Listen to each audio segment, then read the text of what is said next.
সুলেমান বিন নুরুল হক আপনি লিখেছেন, জিনের সাহায্যে রোগ নির্ণয় করা অথবা রোগীর মা বাবার নাম নিয়ে সমস্যা নির্ণয় করা কি শরিয়া সম্মত কিনা?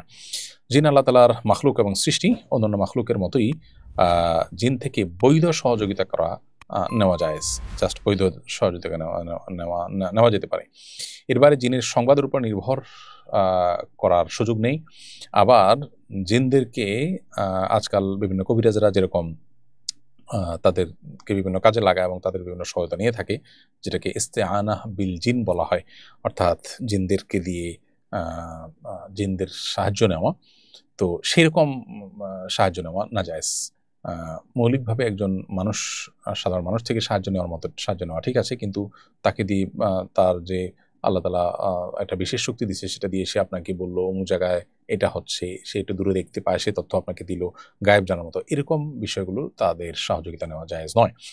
আর বিশেষ করে রোগ নির্ণয় করার ক্ষেত্রে আপনার কোনো আপনার ব্যক্তি যদি এরকম কোনো পলিসি অবলম্বন করে যে রোগীর মা বাপের নাম ধরে বললেই রোগ নির্ণয় করে দেয়, এটাও রুকিয়া শরঈয়ার পদ্ধতির মধ্যে বা শরিয়া সম্মত যে রুকিয়া সেটার পদ্ধতিতে পড়ে না।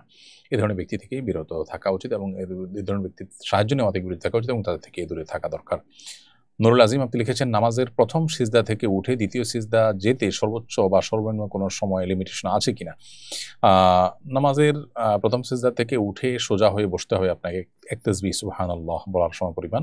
আবার প্রত্যেকটা সিজদায় গিয়ে কমপক্ষে ওই পরিমাণ সময় আপনাকে কমপক্ষে থাকতে হবে, এটা হলো লিমিটেশন। এর নিচে যদি থাকেন তাহলে হবে না। মাথাটা সোজা করেই আবার পড়ে গেলেন তাহলে আপনার নামাজ আদায় হবে না, কারণ এখানে তামানিনা বা তাদিল আরকান যেটা, এটা ওয়াজিব। অনেকগুলো আমাদের মতো সেটা ফরজ, যার কারণে আপনি যদি এই ধীরস্থিরতারা এতটুকু মেনটেন না করেন তাহলে নামাজ হবে না।